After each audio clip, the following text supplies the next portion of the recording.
Hey everyone, welcome to Area 616. Tonight is the highly anticipated, among its fans at least, Season 5 finale of Agents of S.H.I.E.L.D.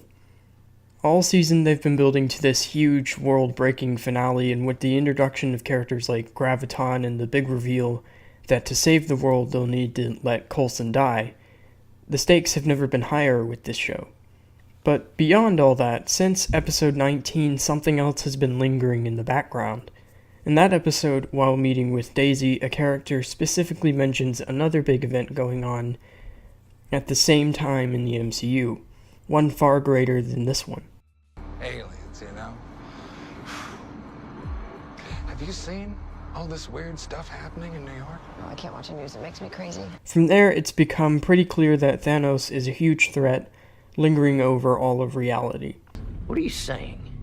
Thanos and his forces have begun an assault on your world even as we speak. Well, then I've got to get down there with the Avengers and take on this Thanos. Thanos' strength is unrivaled. You will lose, even with your powerful friends fighting alongside you. We've also gotten just enough references and such that we have a pretty good idea of where and when things are happening. When this finale starts out, I'd say it's about the same time as when Iron Man, Spider-Man, Doctor Strange, and the Guardians are on Titan, planning an ambush on Thanos. Thanos himself is on Vormir, about to make his sacrifice. Cap and the Secret Avengers have taken Vision to Wakanda, and Thor, Rocket, and Groot are in the process of forging Stormbreaker with Eotri. As you've probably figured out, this means that the key event of Infinity War will take place around the same time as the end of this episode, the snap. Thanos' snap that wiped out half of the population of the entire universe. Ever since I watched that and had time to process it, I've begun to wonder, how will this affect the rest of the MCU, or more specifically, the TV shows, the part of the MCU that rarely gets the recognition it usually deserves? Will they actually transition this into their respective plots, or will this just become another MCU plot hole that comes from a division between Marvel Studios and Marvel Television? Well, from what I can tell so far, it depends on the show.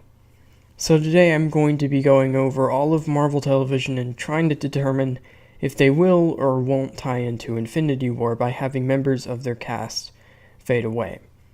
Now, Marvel TV can really be divided into two sections, Agents of S.H.I.E.L.D. and everything else. The rest of their TV shows are, in general, very, very self-contained and focus less on tying into the movie than their own stories, which is fine. Honestly, that's kind of a good thing, really. So with that said, it's easiest to imagine Agents of S.H.I.E.L.D. integrating the snap into its story, especially with how much they've been sure to point out that this is taking place at the same time as Infinity War. Pair that with the fact that the 13-episode Season 6 isn't set to premiere until summer 2019, after Avengers 4 has already come out. And I'd say it's less of a matter of if they'll tie into it, and more how. I think the easy, painless route they could take is to just have all of their supporting cast fade away.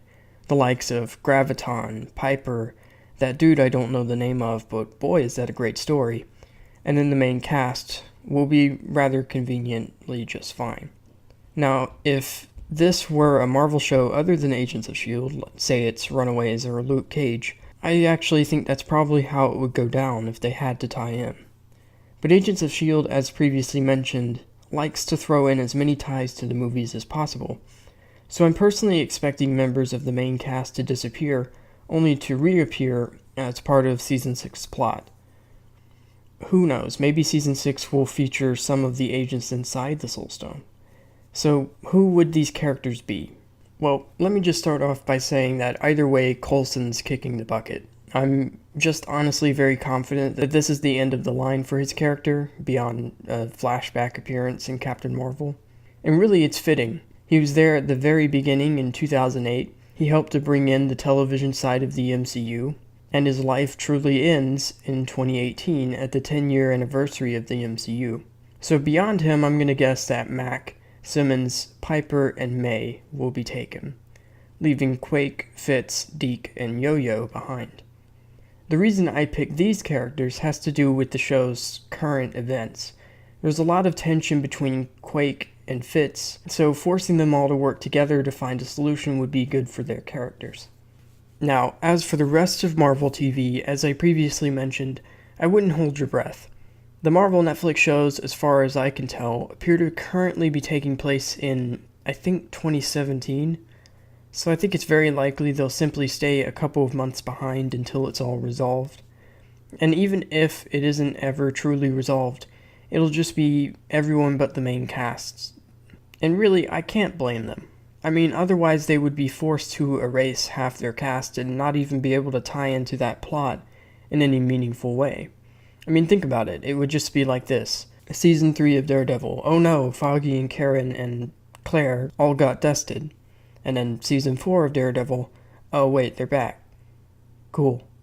The only thing I could think of them being able to do to make that work for them is if they played it from the normal guy perspective. Just played into the fear that the average Joes and Janes living in the MCU must have.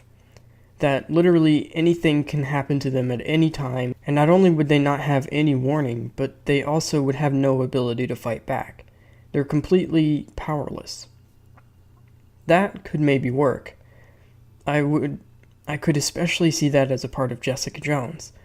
But as for new and upcoming shows like Cloak and Dagger, New Warriors, and that Disney streaming show that's totally Miss Marvel, mark my words, these will all just take place post-snap, with the cast of the show just being among the lucky survivors. But yeah, that's pretty much how I'm expecting Marvel television to be affected by the events of Avengers Infinity War.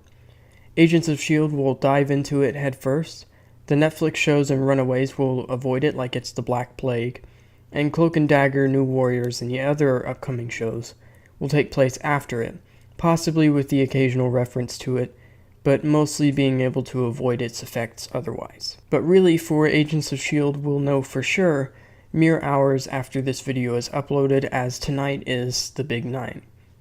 So make your bets in the comments below. How do you think the shows will react? And who do you think will be taken during the Agents of S.H.I.E.L.D. Season 5 finale? I'd love to know all of your thoughts and theories in the comments below. Thanks for watching, and I'll see you all next time.